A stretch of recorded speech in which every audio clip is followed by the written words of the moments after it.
시청자 여러분 안녕하세요. 김동수입니다. 이 시간에는요, 부동산 실전 경매 사례 6번째 시간이 되겠습니다. 그런데 여러분 지난 시간에 주택임대차 보호법에서 최우선 변제 받는 것 학습하셨죠? 그런 사례 물건을 살펴보겠습니다. 자, 사건 번호 소개합니다. 2023 타경 522-306이 되겠고요. 인천 물건입니다. 인천지방법원 본원입니다. 자, 이거는요, 이미 매각길이 지났습니다. 낙찰이 됐습니다. 9월 27일 날 낙찰된 사례인데요. 자, 왜 이 물건을 가져왔느냐? 여러분들 학습하기 위해서 가져왔습니다. 인천광역시 서구 연희동 성민 빌라가 되겠어요. 빌라는 이제 연립주택이 있고 다세대 주택이 있죠. 다세대 주택. 여러분, 다세대 주택은 4계층 이하이면서 660제곱미터 이하인 주택이 다세대가 됩니다. 건물 면적 41.43, 12.5평이니까 18평 정도 되겠네요. 대지권은 꽤 크네요. 이게 인천이라 그런가? 대지권은 24.65, 7.5평. 토지 건물 일괄매가.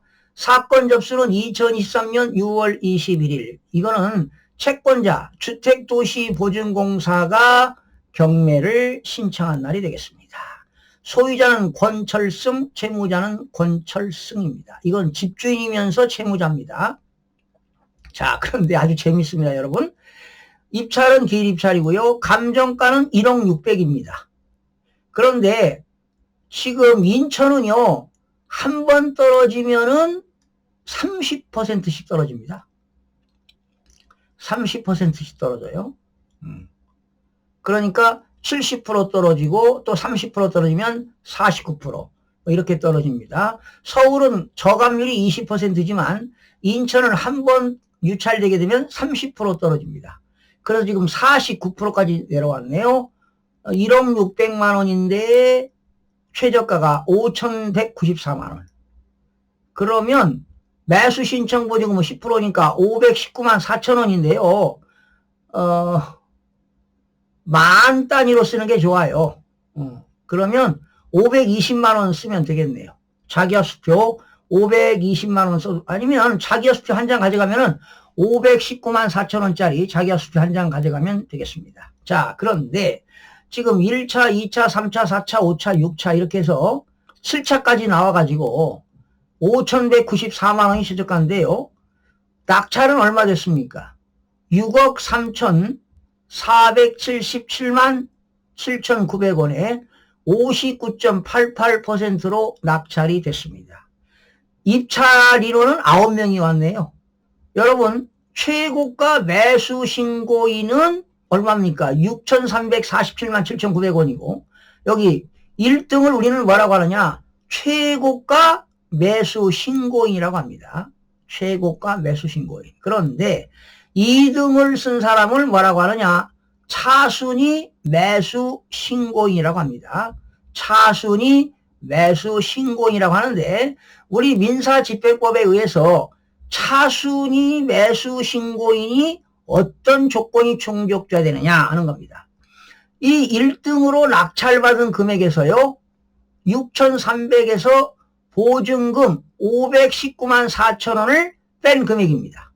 그러면 대략 하겠습니다. 한 6,400으로 보고 500만 원 빼니까 5,900이죠.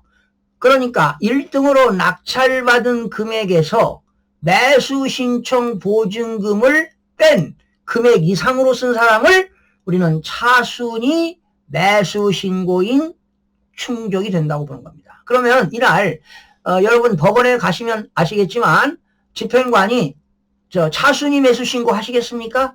그러면 이때 집행관이 9명을 불러요. 그런데 1등은 누가 됐고 2등은 이렇게 됐는데 2등 차순위 매수 신고하겠습니까? 만약에 그러면 신고하겠다고 하면은 집행관이 잠깐 기다리세요. 요건이 충족되나 봅시다. 1등이 낙찰된 금액에서 매수 신청 보증금을 뺀 금액 이상으로 쓴 사람은 차순위가 됩니다. 요건이 되네요. 6,300에서 519만원 빼니까 한 5,800 이상 쓰면 되는데, 그러면 차순위 매수 신고하시겠습니까? 물어보면 예 하겠습니다. 그러면 이 사람한테는 보증금을 돌려주지 않습니다. 519만 4천원 보증금을 돌려주지 않고 1등 최고가 매수 신고인이 잔금을 안 내면 차순위한테 간다는 것 알아두시기 바랍니다. 자, 그리고 하나 더 하겠습니다. 9월 27일 날 낙찰이 되었는데요. 일주일 후 매각 허가 결정은 일주일 후에 떨어집니다. 그래서 2024년 10월 4일 날 일주일 후에 매각 허가 결정이 떨어진다. 이런 것도 알아두시면 되겠고요. 이제 낙찰받은 금액으로 한번 또 학습하는 시간을 갖도록 하겠습니다. 4층 중 2층입니다. 다세대는 4개층 이하입니다. 그리고 660제곱미터 이하 연면적이.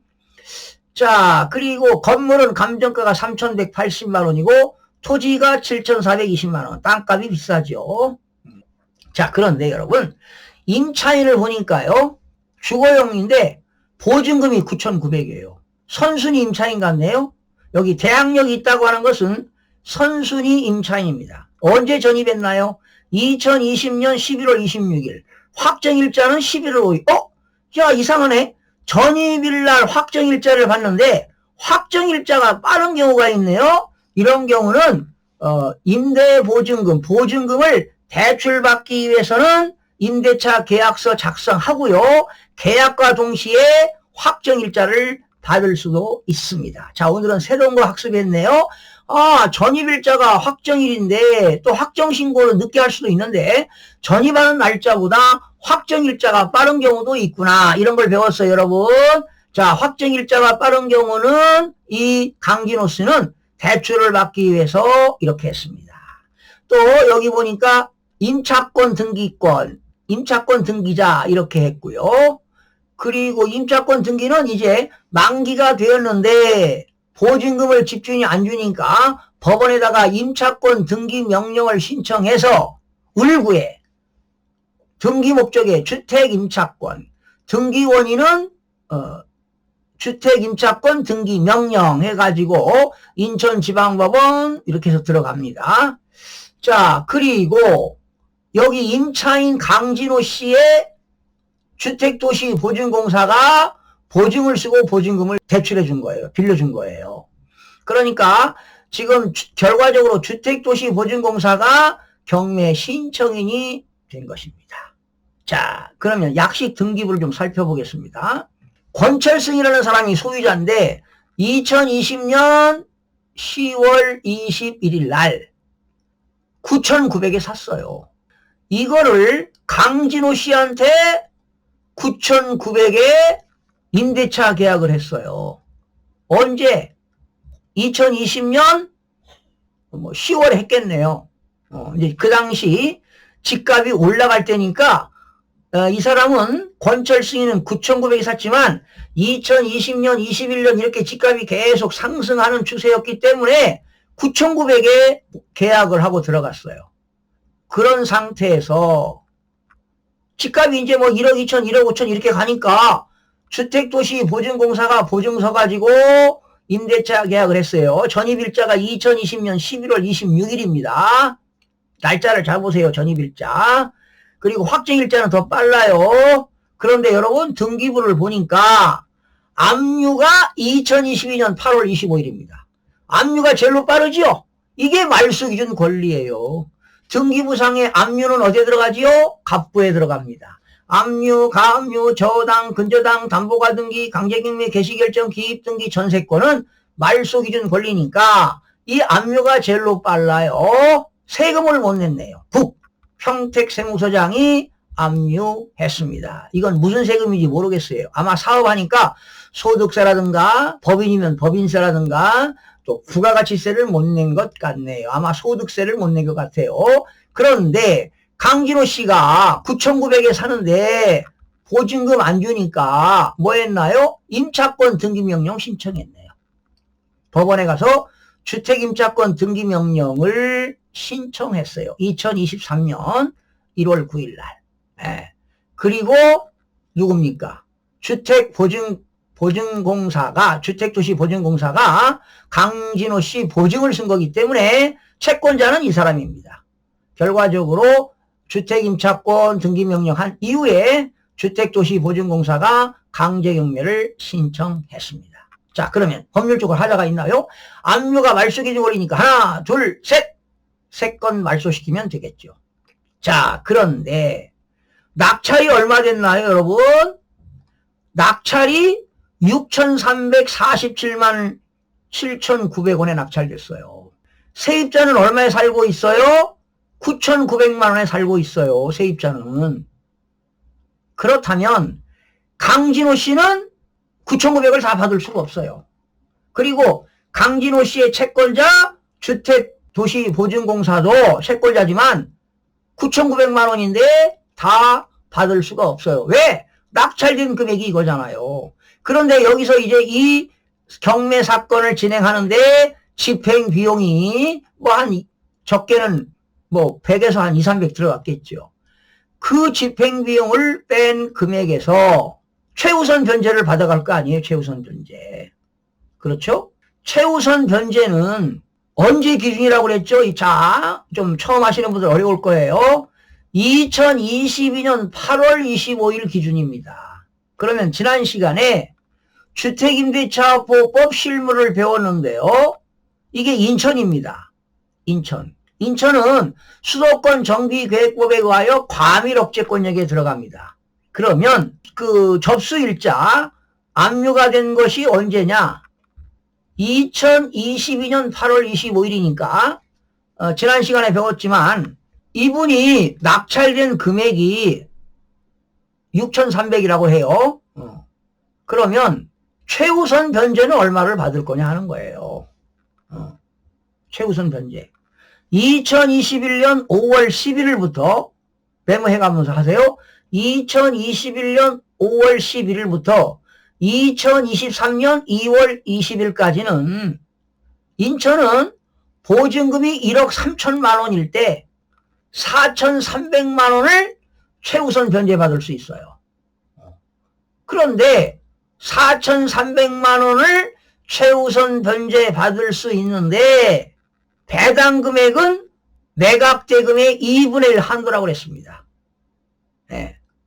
배당 금액은 무조건 4,300을 받는 것이 아니라 매각대금의 2분의 1이니까 여기서 집행비용 빼고 그러면 3,000 조금 더 받겠네요. 4,300을 받을 수가 없어요. 원래는 인천에서는 1억 3천일 때 4,300만 원을 배당을 받아야 되겠지만 나중에 또 공부합니다. 자세하게 배당표 공부할 거예요. 자, 오늘은 최우선 변제를 받는데 매각대금의 2분의 1 한도 내에서 최우선 변제를 받는다. 원래는 인천 경우는 1억 3천일 때 4,300만 원 최우선 변제를 받지만 매각대금의 2분의 1 한도 내에서 받기 때문에 최우선 변제 금액이 있다. 그래서 오늘 이 시간에 이 물건은 지난 시간에 여러분 주택임대차 보호법에 의해서 소액임차인들한테 최우선 변제 금액을 받는다고 배웠잖아요. 지금 그거를 실무적으로 여러분들에게 학습하기 위해서 일부러 이 물건을 가져왔습니다. 그리고 여러분 감정가는 1억 600인데요. 언제 평가했나 보세요. 지난 2023년 6월 24일이니까 뭐 그런 대로 이때 가격이 좀 떨어질 때지만 그래도 6,300에 받았다는 것은 그래도 싸게 받았죠. 59.88 60%의 낙찰을 받았으니까 싸게 낙찰을 받았다고 볼 수가 있습니다. 자, 오늘 이 강진호 씨는 9,900만 원의 최우선 변제 금액이 원래는 보증금이 1억 3천까지는 4,300만 원을 받아야 되겠지만 너무나도 낙찰이 낮은 금액으로 낙찰됐기 때문에 매각대금의 2분의 1 한도 내에서 배당을 받으니까 이 세입자는 최우선 변제 금액으로 아마 3,000 만 원 조금 더 받을 것으로 나타나고요. 그리고 이제 남은 돈이 있다면 또 배당을 받아갈 수 있겠죠. 이 강진호 씨. 이 압류, 이게 만약에 무슨 세금인지 모르겠는데, 이 세금에 따라서 또, 평택세무서가 먼저 배당을 받아가는 경우도 있어요. 그리고 나머지 돈이 있다면, 강진호 씨, 즉, 여기에 보증순, 주택도시보증공사가 받아갈 수 있는데, 그러나 결과적으로 주택도시보증공사는 채권 금액 1억 300입니다. 이자까지 계산해서. 그러나 채권 횟수가 안 된다는 겁니다. 그러면 결과적으로 주택도시보증공사도 결손, 손실이 발생했다. 이런 결과가 되겠고. 누구만 좋은 거냐? 최고가 매수신고인이 낙찰받은 사람만 기분 좋은 거죠. 왜? 싸게 낙찰을 받았기 때문입니다. 그리고 이 다세대는 공동주택에 들어가는데요. 주택법상 4계층 이하이면서 660제곱미터 이하가 다세대가 되겠고요. 그리고 연립주택은 660제곱미터 초과는 연립주택이 됩니다. 그러니까 다세대와 연립주택은 차이가 있는데 우리는 실무상에서 다세대와 연립주택을 빌라라고 한다라는 것입니다. 그런데 사실은 빌라 같은 건 사실은 투자 가치가 없습니다. 이제 서민들이 사는 거 아니겠습니까? 자, 오늘은 인천광역시에서 낙찰된 매각 사례 물건을 살펴봤고요. 인천은 30%씩 저감이 된다는 것도 살펴봤습니다. 시청해주신 여러분 고맙습니다. 다음 시간에 뵙겠습니다.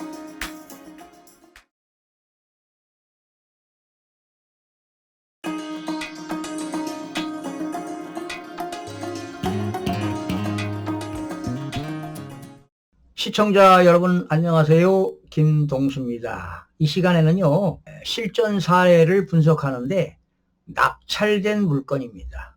그리고요. 이거는 일반 물건이 아니라 특수 물건인데요.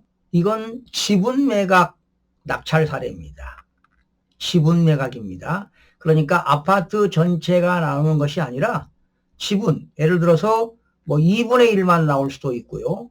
또 3분의 1만 나올 수도 있고 5분의 1만 나올 수도 있고 다양합니다. 9분의 2만 나올 수도 있고 그런 일부만 아파트 소유자가 여러 명입니다. 2사람일 수도 있고 3사람일 수도 있고 5사람일 수도 있는데 오늘은 아주 간단한 물건 낙찰 사례를 여러분들에게 소개하겠습니다. 이 내용을 알아야 여러분들이 수익을 낼 수가 있는 물건인데요. 자, 사건 번호입니다. 의정부 본원 물건입니다. 사건 번호는 2021-88490입니다. 자, 해보겠습니다. 사건 번호는요. 2021 타경 88490입니다. 의정부 지방법원 본원이 되겠습니다. 14개가 되겠습니다. 자, 매각기일입니다. 법원에서 경매가 진행되는 날 2023년 4월 18일 날 모든 법원은 10시에 입찰이 시작되는데요. 집행관이 나와 설명하는데 유달리 의정부 지방법원은 10시 반에 집행관이 나와서 시작하게 된다는 거 참고로 하시기 바랍니다. 이제는 개인정보보호법에 의해서 낙찰된 금액은 주소라든가 여러 가지 제약이 따른다는 거 알려드리겠습니다. 물건 종별은 아파트가 되겠고요. 건물 면적 42.34제곱미터입니다. 원래는요. 이 건물 면적이 84.6857인데요. 2분의 1 물건입니다. 지분 매각. 대지권도 반절입니다. 원래 대지권은 46.7504인데요. 2분의 1, 대지권 23.38만 나왔습니다. 여기 보세요. 매각 물건은 토지 및 건물 지분 매각이다. 그러니까 토지와 건물 일부만 경매가 나왔다. 이런 얘기입니다. 자, 사건 접수는 2021년 1월 16일인데 이거는 채권자 현대캐피탈이 법원에다가 경매를 신청한 날. 여러분 강제 경매를 신청한 날이 되겠고요. 소유자 김, 채무자 김, 아무개 개인정보법에 의해서 이름이 생략됐습니다. 자, 기일 입찰이 되겠고요. 감정가는 2억 2,500입니다. 의정부 지방법원은요. 한 번 입찰되게 되면 30%가 저감됩니다. 30%. 그래서 70%까지 떨어졌죠. 2억 2,200인데 1억 5,575만 원입니다. 그러면 매수 신청 보증금은 1,557만 5천 원이 되겠는데, 뭐 자기가 수표를 끊으면 이 금액으로 끊으면 되겠지만, 그렇죠. 그런데 여러분들 보증금은 만 단위로 넣으면 돼요. 만 단위로. 자, 여기 한번 보실까요, 여러분? 자, 1차에 유찰됐죠. 그런데 2차에 최저가가 1억 5,575만 원인데 낙찰이 됐습니다. 2023년 4월 18일 날 1억 5,777만 8,210원까지 썼네요. 자, 이렇게 숫자를 이렇게 뒤에 숫자까지 이렇게 210원까지 썼습니다. 결과적으로 최저가가 70%까지 떨어졌는데 70.88%의 낙찰이 됐습니다. 입찰자는 한 명이었습니다. 자, 여러분, 이 사람은 좀 실력이 있는 사람일까요? 경매 지식이 좀 있는 사람일까요? 당연히 이 경매 지식이 있는 사람입니다. 그리고 여러분 참고로 낙찰 사례 처음 소개하는데요. 4월 18일 날 매각길이니까 일주일 후 4월 25일 날 법원에서는 매각 허가 결정이 떨어집니다. 그러니까 낙찰받고 일주일 후에 매각 허가냐 매각 불허가냐. 근데 대부분 특별한 사항이 없으면 허가가 떨어지겠죠. 그리고 이제 대금 지급기한이 결정됩니다. 여기 4월 18일 날 낙찰을 받았는데 대부분 한 40일 이내에 40일에서 45일 이내에 대금 지급기한이 결정됩니다. 그래서 이제 낙찰 받게 되면은 여러분들이 법원에서 의정부 지방법원에서 낙찰 받은 사람한테 대금 지급기한 통지서를 발송합니다. 그래서 언제까지 대금 내라고 그랬어요? 대금 지급기한이 6월 2일입니다. 그러면 이 사람은 6월 2일까지만 잔금을 납부하면 등기 여부에 관계없이 소유권을 취득하게 됩니다. 그런데 이 사람은 6월 2일까지인데 대금 납부를 언제 했나요? 대금 납부를 5월 26일 날 했습니다. 대금 납부를 5월 26일 날 했으니까 이 사람은 등기를 이행하지 않아도 민사집행법상 소유권을 취득하게 됩니다. 그리고 배당기일은 언제입니까? 법원에서 이제 그 사법보좌관이 배당표를 작성해서 이제 배당기일이 지정됩니다. 그러니까 채권자들에게 2023년 6월 26일 날 배당을 하겠다. 이렇게 배당기일이 결정이 됩니다. 그리고 이날 배당금을 채권자들한테 다 나눠줬으면 뭐가 될까요? 배당이 종결되겠죠. 그러면 이거는 배당이 종결되게 되면 경매 사건이 다 끝난 겁니다. 그러면 이 경매 사건은 경매계에서 가지고 있는 것이 아니라 법원 보존계라는 게 있어요. 보존계로 이관된다는 것 알아두시기 바랍니다. 가격 시점은 2021년 11월 29일 날 감정평가했고요. 이 아파트는 보존 등기가 2007년 1월 9일 날이 됐습니다. 자, 이 아파트 사용 승인은 2006년이니까 한 18년 된 건물이 되겠고요. 이게 33평입니다. 그런데 2분의 1만 나왔어요. 방 3개 거실. 전체가 나온 게 아닙니다. 2분의 1만 나왔습니다. 여기 나왔네요, 여러분.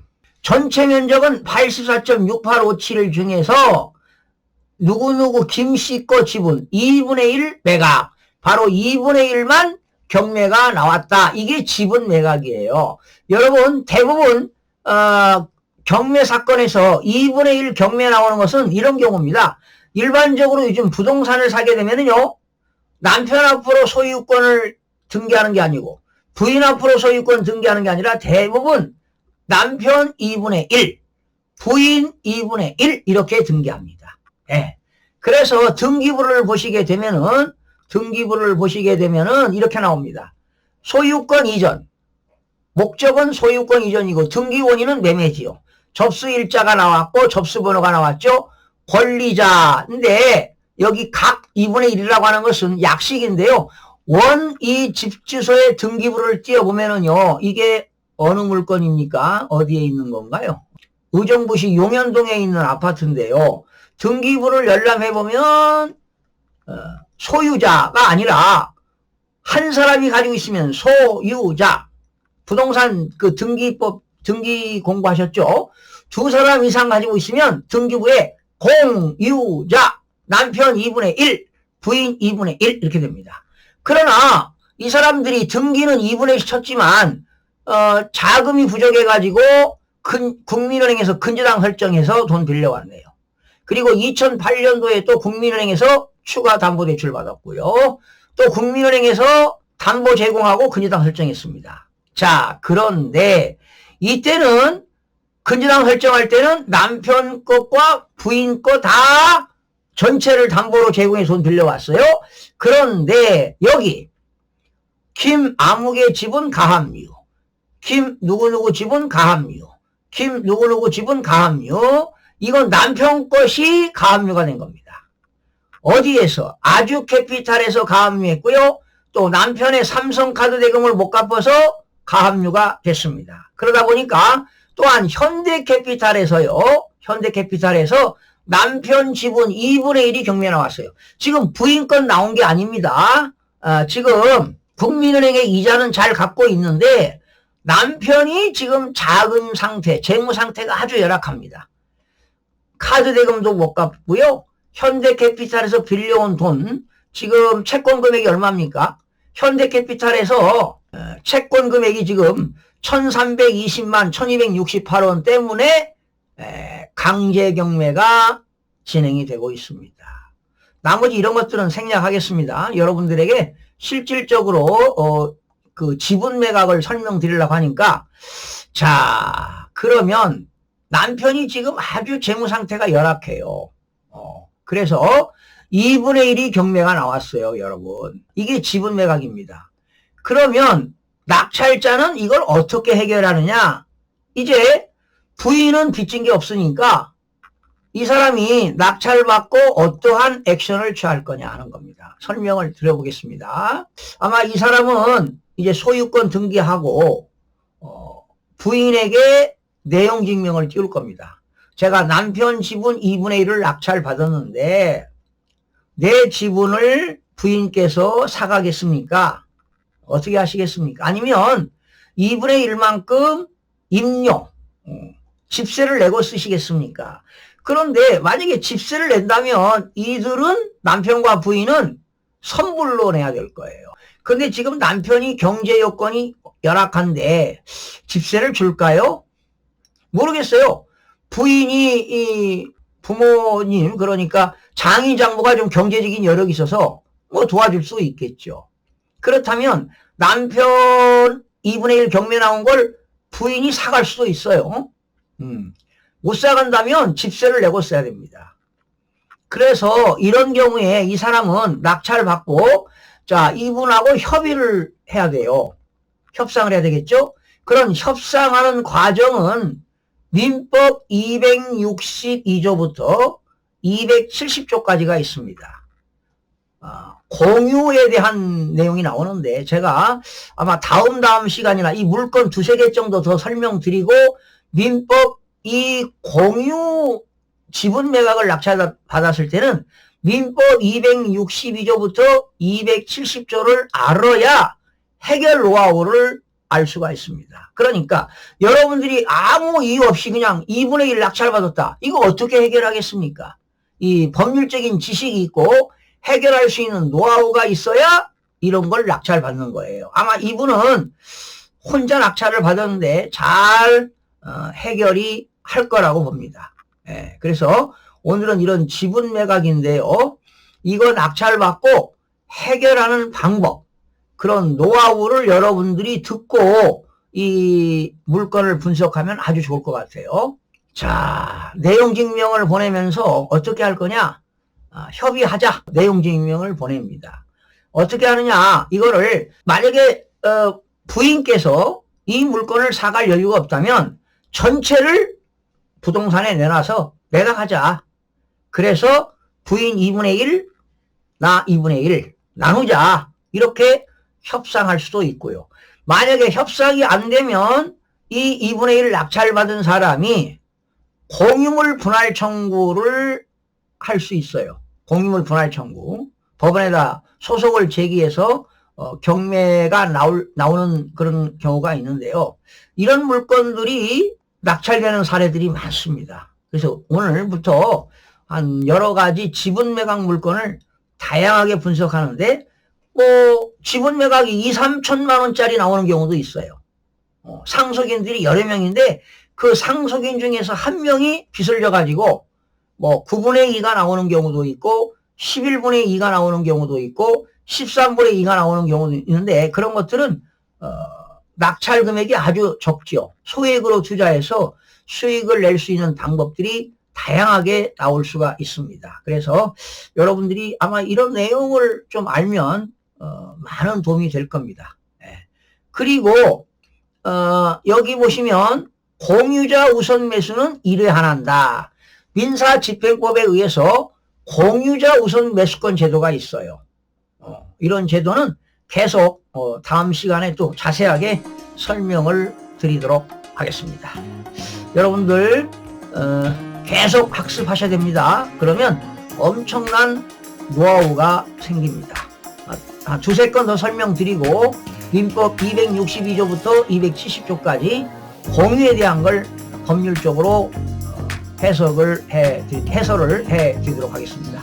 다음 시간 기대해 주시기 바랍니다. 시청해주신 여러분 고맙습니다.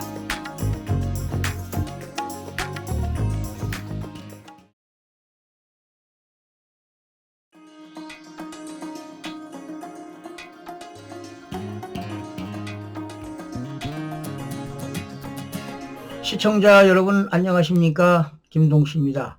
오늘 이 시간에는요 지분 매각 낙찰 사례를 알아보는 시간을 갖도록 하겠습니다.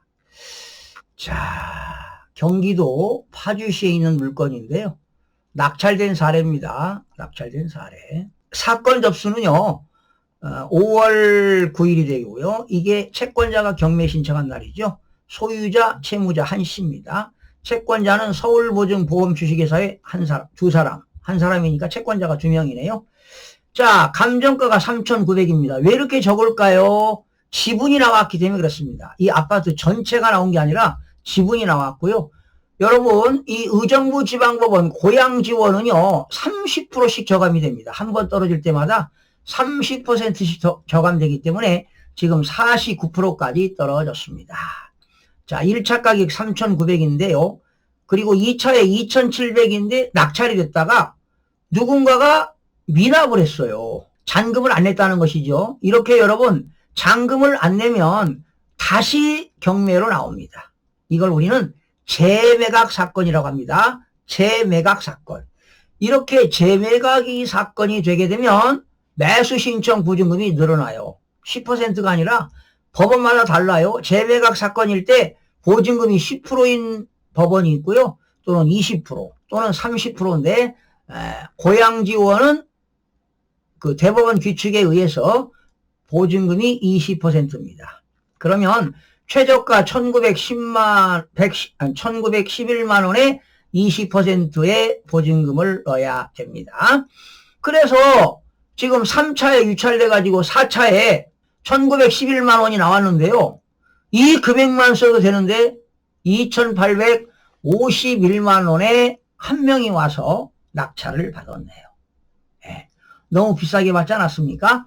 49%까지 떨어진 것을 73.1%의 낙찰을 받았으니까 너무 비싸게 받았네요. 아마 이거는 단독 입찰이니까 이 사람이 1911만 원만 써도 이 금액으로 낙찰을 받을 텐데 지금 뭐 한 900만 원 이상을 더 많이 썼네요. 자, 그리고 6월 13일 날 매각 기일인데 매각 결정은 6월 20일 일주일 후에 매각 허가 결정이나 불허가가 떨어지겠죠. 그런데 대금 지급기한 언제입니까? 7월 27일 날. 그런데 대금 납부 언제 했어요? 일주일 전인 7월 20일 날 대금을 납부했네요. 그리고 배당 종결은 2023년 8월 17일 날 배당이 종결됐다는 것은 채권자들에게 배당이 다 끝났다는 것이죠. 그러면 법원에서 배당이 종결되면 법원 보존계로 이관이 됩니다. 자, 오늘은 이 사건이요. 여기 보세요, 여러분. 9분의 2예요, 9분의 2. 여러분, 그 등기부 공부할 때 공부하셨죠? 한 사람이 가지고 있으면 등기부 권리자의 소유자가 되겠지만, 두 사람 이상이 가지면 공유자가 됩니다. 여러분, 왜 9분의 2인지 아십니까? 이거를 등기부를 보면서 설명을 다시 드리겠습니다. 등기부를 보시겠습니다. 자, 등기부를 좀 보겠습니다. 갑구는 소유권에 관한 사항이죠. 지금 한명용 씨가 93년도에 샀는데요. 2020년도에 6월 2일 날 상속을 받았습니다. 자, 이날 이 등기 원인인데 이게 사망일입니다. 한시의 사망일이고요. 그런데 등기는 언제 쳤느냐? 2022년도에 등기를 쳤어요. 그러니까 2년 지나고 등기했죠? 그런데 상속인들이 스스로 등기 친 게 아니에요. 이 상속인 중에 누군가가 빚을 졌어요. 자, 그 설명을 드리겠습니다. 여러분, 남편이 사망했을 때 지금 배우자가 있고요. 자녀가 3명 있습니다, 지금. 자녀가 3명 있는데, 여러분, 배우자는 민법상 상속지분이 1.5입니다. 자녀들은 다 1이지요? 그러면 전부 다 더해보세요. 4.5가 됩니다. 그럼 배우자는 4.5분의 1.5가 돼요. 그러면 4.5분의 1.5 곱하기 2분의 1을 하게 되면은 9분의 3이 나옵니다. 그래서 어머니는 법정 상속 지분이 9분의 3이 되고 자녀들이 3명인데요. 지분이 다 1이잖아요. 그러면 전체 4.5분의 1인데 곱하기 2분의 1을 하게 되면 9분의 2가 나옵니다. 그래서 자녀가 3명일 때 법정 상속 지분은 자녀들이 9분의 2씩을 받게 됩니다. 그런데 여기서 제가 등기부를 다 조사해 봤는데요. 막내인 한희섭 씨가 빚을 많이 졌어요. 그런데 이들이 상속인들이 등기를 안 하니까 채권자가 파악해 보는 거예요. 그런데 상속인들이 등기 안 할 때 바로 채권자가 채권을 회수하기 위해서 등기하는 걸 우리는 채권자 대의 등기라고 합니다. 아마 등기 공부할 때 배웠을 거예요. 그래서 대의자가 누구냐? 여기 대의자가 주식회사 한빛 자산관리대부가 채권자 대의 등기를 한 겁니다. 대의 원인은 의정부 지방법원 고양지원 파주시 법원에서 양수금 사건의 판결 정본입니다. 그러니까 이 한 씨가 빚을 지고 있다는 것이죠. 한빛 회사에서. 그래서 한빛 회사가 한 씨한테 채권을 회수하기 위해서 상속재산을 등기를 했어요. 이게 바로 채권자 대의 등기가 됐습니다. 그래서 결과적으로 한희섭 씨 물건이 경매가 나온 것이라고 보면 되겠어요. 그래서 9분의 2가 나오는 겁니다. 여기 그 등기부를 그 약식 등기 볼까요? 그러니까 남편이 사망했다. 배우자가 있고 자녀가 3명 있으면 배우자는 무조건 9분의 3입니다. 자녀 3명은 각각 9분의 2입니다. 그래서 막내 한씨 지분이 9분의 2가 경매가 나왔어요. 이걸 우리는 지분 매각이라고 해요.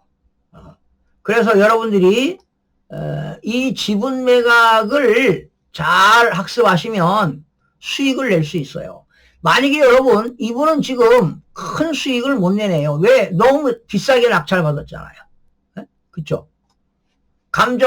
최저가가 1911만 원인데 2851만 원을 썼어요.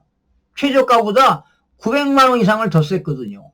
만약에 이 사람이 1911만 원에 매수를 했다면 수익률이 100%입니다. 수익률이. 1900만 원을 투자해서 만약에 3900만 원에 판다면 수익률 100%예요. 무슨 또 양도소득세를 내야 되겠죠. 그러나 여러분들이 이런 지분을 사가지고 이 사람들하고 협상하는 과정, 또 내용 증명을 보내는 방법, 또 서로 이분들하고 협상이 안 되면 법률적으로 해결할 거 아니에요. 바로 법원에다가 공유물 분할 청구소를 제기합니다. 그러면 공유물 분할 청구소를 제기하려면 변호사한테 가야 되겠는데 변호사 소송 비용이 들어가잖아요. 그래서 제가 여러분들 공유물 분할 청구소를 제기하는 것까지 여러분 학습하는 시간이 있을 겁니다. 그래서 여러분들이 꾸준하게 이 경매 공부 학습하시면 엄청난 노하우를 저에게 전수받을 수 있을 거라고 봅니다. 그래서 여러분들 꾸준하게 학습하셔서 바로 이런 것들이 소액을 투자해서 수익을 극대화시키는 겁니다. 지난 시간에는 남편하고 부인이 각각 2분의 1 가지고 있을 때 그 지분 매각 매수하는 거 배우셨잖아요. 근데 오늘은 지분인데도 상속 지분 9분의 2. 그러면 여러분들이 금액이 적으면 11분의 2 나오는 물건 고르면 돼요. 11분의 2는 자녀가 4명일 때고 13분의 2는 자녀가 5명일 때 15분의 2는 자녀가 6명일 때, 그러니까 자녀가 상속받은 자녀들이 3명이든 4명이든 5명이든 그 중에 누군가가 빚을 지게 되면 그 지분 매각으로 경매가 나오는 거예요. 이거는 지금 상속인들이 등기를 안 했잖아요. 그런데 상속인 중에 누군가가 4명 중에 누군가가 빚을 지니까 그 채권을 회수하기 위해서 채권자가 법원에다가 대의 등기를 신청한 거 아니겠습니까? 그래서 이게 바로 채권자 대의 등기가 되는 겁니다. 그래서 채권자가 강제경매를 신청해서 경매 물건 나온 건데요. 바로 이런 것들이 지분 매각이 되겠습니다. 이런 지분 매각 낙찰 사례를 분석해 봤습니다. 여러분들 이런 것들을 많이 학습하셔야 돼요. 계속 여러분들 이런 거 학습할 텐데 여러분들 꾸준하게 학습하셔서 좋은 결과 있기를 기대해 봅니다. 시청해주신 여러분 고맙습니다.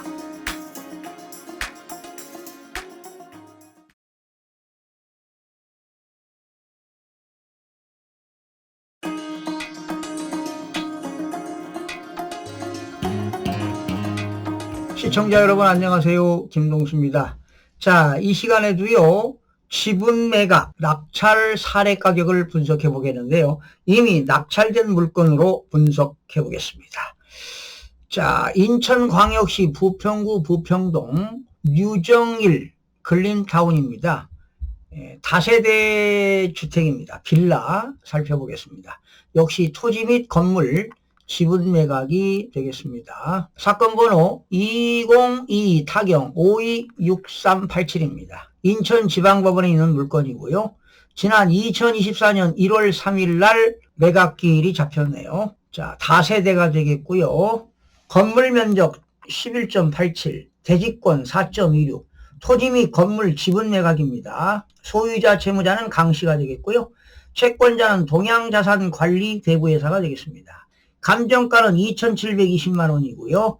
최저가 49%까지 떨어졌습니다. 인천은 역시 한 번 유찰될 때마다 30%씩 저감되니까 두 번 유찰되면 49%까지 떨어집니다. 자, 볼까요? 1차, 2차에 유찰돼가지고 3차에 낙찰이 됐네요. 최저가가 1,332만 8천 원인데 어휴, 최고가 매수 신고인이 2,920만 원 낙찰돼. 이 금액보다 더 됐네요. 그런데 대금 미납했죠?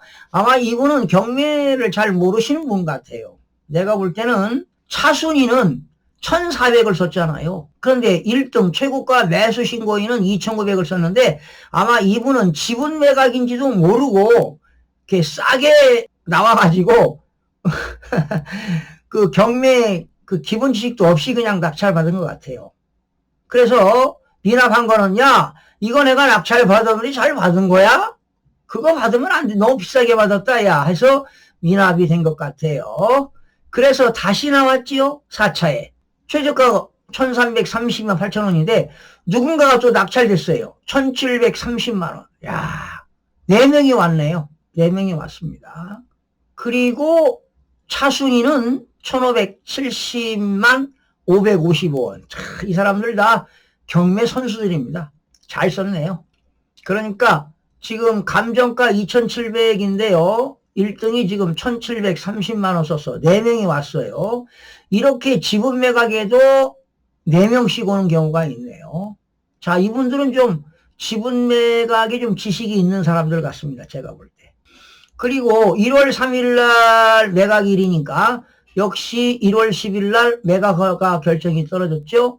대금 지급기한은 2월 25일인데 여러분 법원에서요. 대금 지급기한 통지서가 날라옵니다. 낙찰자에게 언제까지 돈 내라. 그런데 이분은 대금 납부를 1월 24일 날 대금 납부를 해서 소유권을 취득했고요. 배당 종결은 3월 14일 날 배당이 다 종결이 됐습니다. 이거 지분 매각인데요. 여러분 등기부 약식을 한번 보시겠습니다. 상속받은 건데요. 지금 10분의 2가 상속이 됐습니다. 지금 5명이니까요. 5분의 1씩을 상속받은 거예요. 그런데 왜 10분의 2가 됐는가? 약분하면 5분의 1 아닙니까? 그러니까 우선 간단하게 5명이 상속받았다 이렇게 생각하시면 되고요. 이것도 5명 상속인들이 상속 등기를 이행하지 않았어요. 바로 채권자가 즉 동양자산관리대부회사가 채권을 회수하기 위해서요. 채권자 대의 등기를 한 거예요. 채권자 대의 등기. 그러니까 상속인들 중에 한 사람이 빚을 졌거든요. 그런데 등기를 안 하는 거예요. 어차피 등기에도 뺏기니까. 그런데 등기 안 한단 말이죠.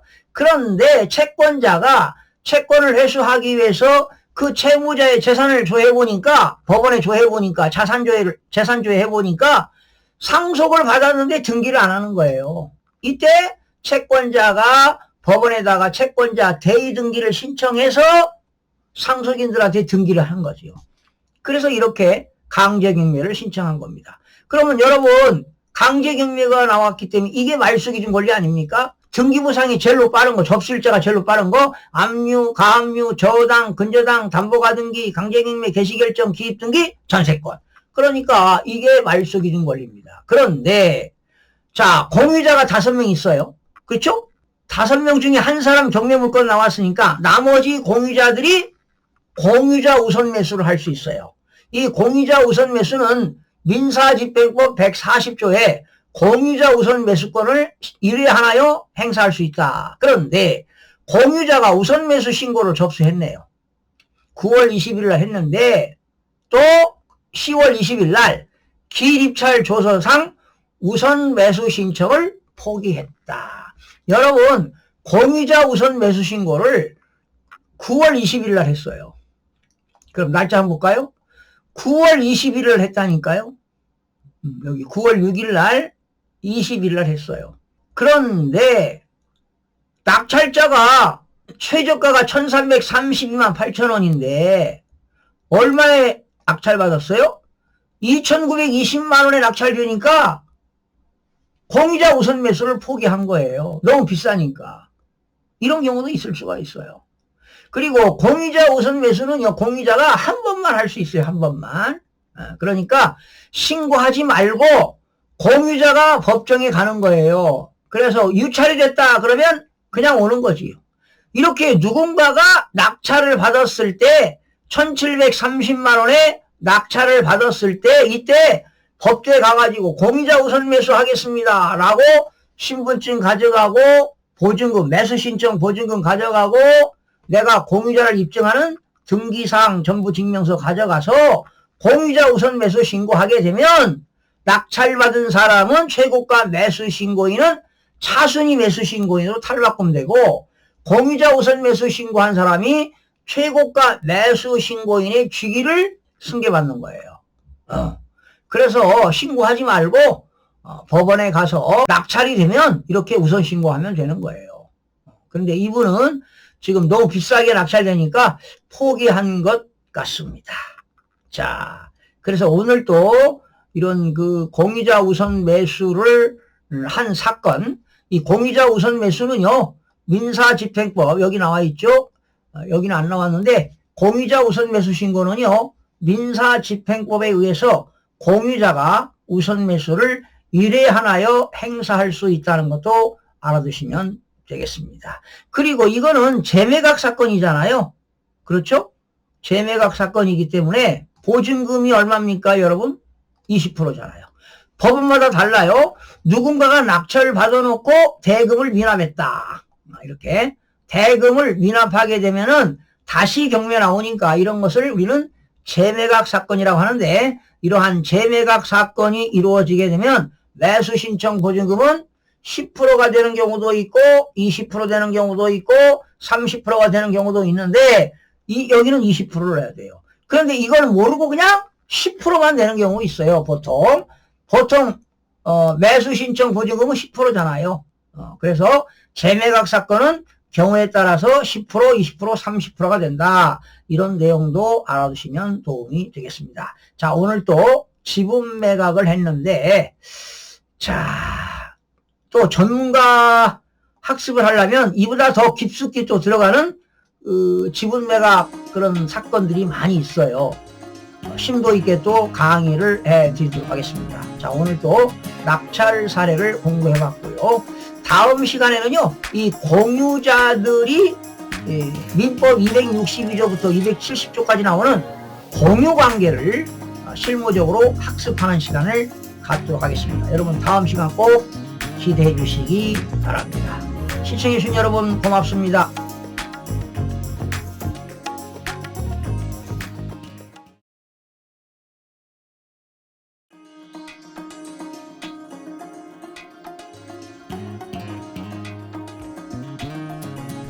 시청자 여러분 안녕하십니까, 김동수입니다. 이 시간에는요, 시청자께서 권리 분석을 부탁을 했습니다. 그래서 그 내용을 소개해 드리도록 하겠습니다. 자, 사건 번호는 2023-11035가 되겠습니다. 물건 소재지는 인천광역시 연수구 송도동 송도 더샵 센트럴시티 215동 24층 2401호가 되겠습니다. 자, 살펴보겠습니다. 건물 면적입니다. 59.99, 18.1평이죠. 분양평수는 한 24평형 되겠습니다.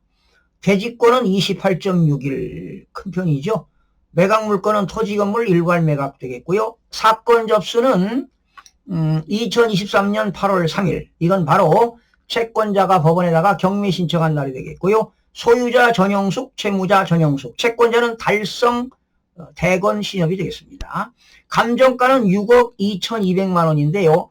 인천은 한 번 유찰되게 되면 30%씩 저감이 되니까 지금 현재는 최저가가 49%입니다. 3억 478만 원. 매수 신청 보증금은 3,047만 8천 원이 되겠죠. 자, 자기가 수표 한 장 끌어가면 되겠고, 자, 보실까요? 1차에 유찰됐죠. 2차 9월 10일 날 유찰. 그런데 3차가 10월 30일입니다. 이달 말일인데요. 지금 6억 2,200만 원짜리가 3억 478만 원까지 떨어졌습니다. 지금 49%까지 떨어졌으니까 무려 51%가 떨어졌죠. 반토막난 아파트가 되겠습니다. 자, 왜 이런 일이 벌어지고 있는가 한번 살펴보겠습니다. 자, 이거는 여러분 43층 중 24층이네요. 고층 아파트가 있는 거니까 3종 일반 주거지역이 되겠죠. 여러분 제1종 일반 주거지역은 저층 5층 이하가 되겠고요. 그리고 제2종 일반 주거지역은 5층에서 뭐 중층이니까 한 18층까지 되겠고, 제3종 일반 주거지역은 중고층이니까 역시 고층 아파트가 있으니까 이 지역은 3종 일반 주거지역입니다. 가격 시점은 2023년 8월 29일 날 감정평가했고요. 보존 등기는 2018년 11월 9일 날입니다. 이게 새 아파트 한 6년 된 아파트인데, 자, 현황 위치는 여러분들이 살펴보고요. 토지 이용 계획 열람 한번 해보겠습니다. 자, 여러분 보실까요? 송도동 190의 4번지가 되겠고요. 개별 공시지가가 1제곱미터당 334만 8천 원이 되겠습니다. 여기는 지금 준주거지역이네요. 3종 일반 주거지역인 줄 알았는데, 국토계획 이용에 관한 법률 용도지역 배우셨죠? 준주거지역입니다. 준주거지역은 주거기능과 업무, 상업기능이 동시에 이루어지는 것이 바로 준주거지역이 되겠습니다. 제1종 지구단위 계획구역이고요. 여기는 첨단산업 클러스터입니다. 여러분, 산업 클러스터라고 하는 것은 산학연입니다. 산업, 학교, 연구소가 있는 지역입니다. 그리고 여기는 경제자유구역입니다. 여기 상대보호구역이라고 하는 건 인근에 학교가 있는데요. 학교 정문으로부터 200m 이내가 상대보호구역이 되겠습니다. 여기 인천 첨단초등학교가 있네요. 그리고 여러분, 인천은요, 수도권 정비계획법에 의해서 원래는 과밀억제권역인데요. 연수구 이 지역은 성장관리권역에 들어가는 지역입니다. 특별히 여기는 경제자유구역이죠. 경제자유구역의 지정 및 운영에 관한 특별법에 의해서 경제자유구역이 되겠다. 자, 준주거지역입니다. 원래는 3종 일반 주거지역이 고층인데 여기는 주거기능과 상업기능이 있는 지역이 되겠습니다. 자, 그런데요, 박성호가 살고 있어요. 전입일자가 2019년 2월 20일이고 지금 여기는 확정일자가 미상이고 배당 요구도 안 했어요. 자, 그리고 보증금이 얼마고 월세가 얼마인가 이것도 미상입니다. 그러면 집행관이 현황 조사를 나갔습니다. 그런데 박성호 씨 부인이 임차인 부인에게 부인이 지금 점유하고 있다 이런 진술을 했습니다. 그러면 여기에는 지금 세입자가 살고 있는 것 같은데 제가 분석해 보니까 전입일자가 2019년이니까 지금 여기 그 약식된 등기부를 보게 되면 2022년 7월 5일 날이 근저당이니까 이게 말소 기준 권리라고 본다면 이 사람은 선순위 임차인입니다. 그런데 제가 등기부를 이렇게 조사해 보니까 전영숙 씨는 상속을 받았습니다. 예, 상속을 받고 2022년 6월 15일 날 등기를 했습니다. 상속은요, 언제 이루어졌느냐? 2022년 3월 20일 날 이루어졌기 때문에 전영숙이가 상속받기 전 소유자하고 박성호하고 임대차 계약을 한 것처럼 보이기도 하고요. 아니면 전영숙이가 상속받기 전 그 소유자를 보니까 박씨더라고요. 그래서 그 박씨가 누구냐면은요, 등기부를 보니까 박씨가 있는데 박정원 씨더라고요. 박정원 씨가 하고 전 소유자하고 이분하고 형제지간이 아닌가 이런 생각도 들어가요. 원래 이렇게 경매가 나오면은요, 선순위 임차인들은 두 가지 스타일이 있습니다. 나는 선순위 임차인이면은 배당 요구를 안 하겠다. 배당 요구를 안 합니다. 그러면 낙찰 받은 사람이 내 보증금을 인수해라. 뭐 이런 경우가 있습니다. 예. 아니면 배당 요구도 안 했다고 하는 것은 가짜 임차인일 수도 있어요. 그런데 지금 박성호 씨 그 부인과 가족들이 살고 있다고 하는 것은 진짜 임차인이기도 해요. 뭐 그건 알 수가 없습니다. 그래서 여기 이제 지금 이럴 때는 말이죠, 이 집 주소의 우편물 같은 거를 계속 확인해요. 박성호한테 그 오는 우편물이 어떤 것인가 이런 것들도 확인해서 이 박성호 씨가 진짜 임차인인가 가짜 임차인인가 이것도 확인해 볼 필요가 있고요. 진짜 박성호 씨가 진짜 임차인이라면은 배당 요구도 안 할 수도 있습니다. 왜? 나는 선순위 임차인이니까 임대차 계약 기간 동안에 나는 살겠다. 그런데 지금 이분이 언제 전입을 했냐면은요, 2019년 2월 22일 날 했습니다. 2019년이네요. 그런데 이 전영숙이로부터 상속받기 전에 전 소유자는 2019년 1월 18일 날 소유권 이전 등기했어요. 예. 그리고 바로 박성호 씨하고 임대차 계약했다면 진짜 선순위 임차인이죠. 이게 진짜 임차인이라면 배당 대항력이 있기 때문에 낙찰자가 인수해야 된다는 겁니다. 그렇다면 추가 비용이 들어간다는 것이죠. 자, 그런데 약식 등기부를 좀 살펴보겠습니다. 자, 전영숙 씨가 상속받고요. 그런데 2022년 6월 15일 날 등기를 했는데 상속은 전 소유자가 3월 20일 날 사망을 했더라고요. 그런데 한 3개월 안에 상속 등기를 이행했어요. 그리고 전영숙 씨는 이 소유권 이전 등기하는 날 민간 임대주택을 등록했습니다. 등기부를 열람해 보니까 전영숙 씨가 상속 등기한 이후에 순위번호 4번에서 4-1번 민간 임대주택을 등기해가지고 민간 임대주택을 등록했는데, 예. 그리고 엄청나게 돈을 빌려왔어요. 예. 임대 등록은 6월 15일 날 하고요.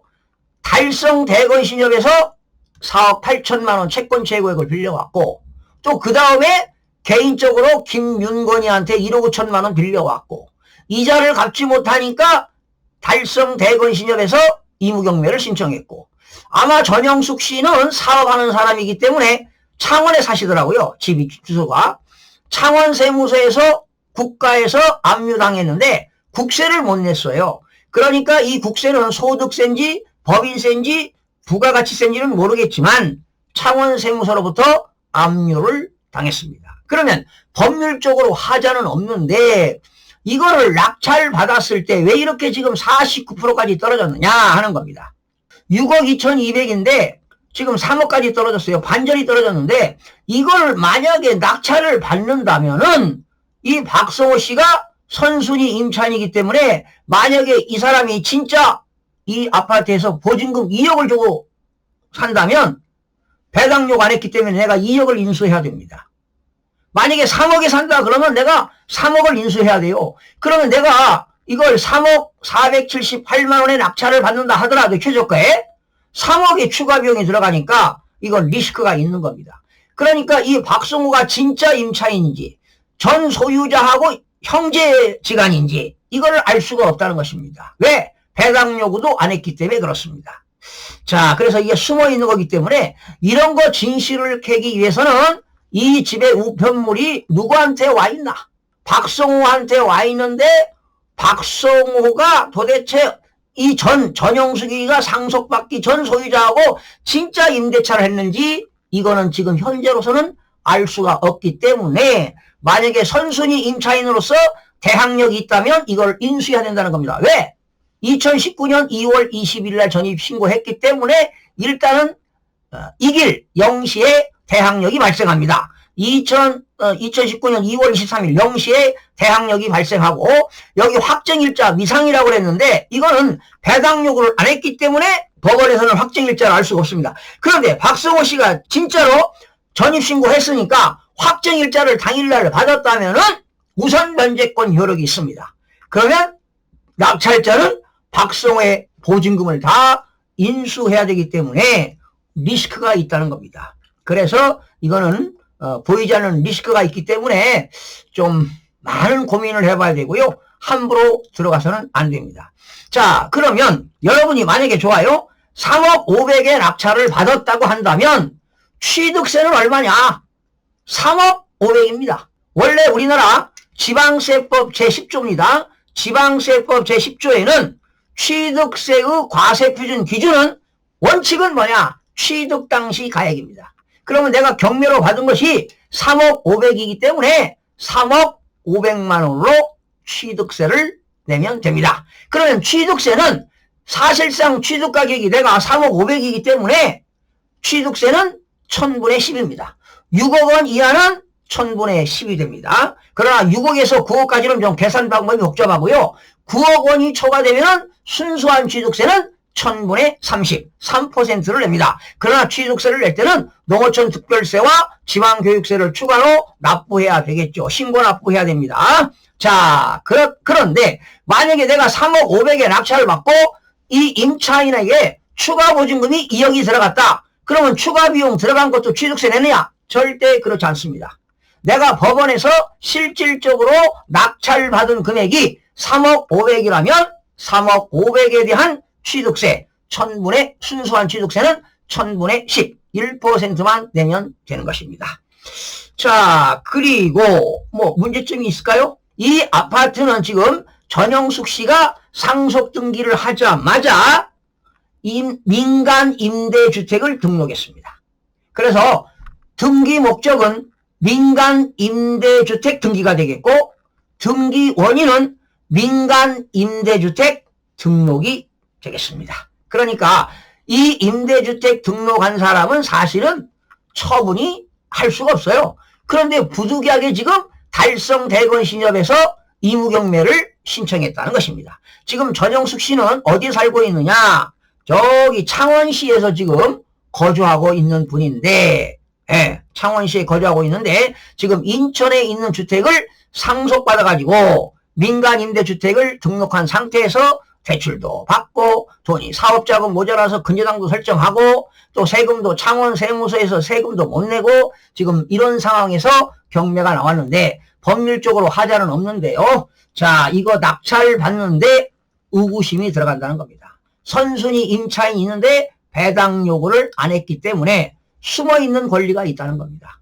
추가 비용을 낙찰자가 인수할지도 모르기 때문에 이거는 함부로 낙찰 받아서는 안 되고요. 더 좀 박성호에 대한 사실관계, 전 소유자하고 진짜 임대차 계약을 했는가 이것을 알아봐야 할 것 같습니다. 그렇다면 그 지역에 공인중개사를 통해서도 염탐해 볼 수도 있고요. 이 우편물을 자꾸 확인해 보고 아니면 이 집은 뭐 주거 취집을 할 수 없으니까요.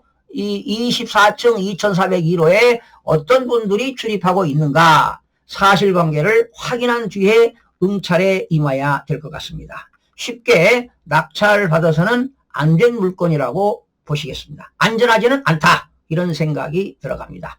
혹시 시청자 여러분들께서 질의하신 거에 대한 답변이 부족하거나 또 추가로 아실 사항이 있으면 댓글을 달아주시면 또 추가로 여러분들에게 속 시원하게 권리 분석을 해드리도록 하겠습니다. 시청해주신 여러분 고맙습니다. 구독과 좋아요, 알림 설정을 누르시면 더 많은 정보를 얻을 수 있습니다.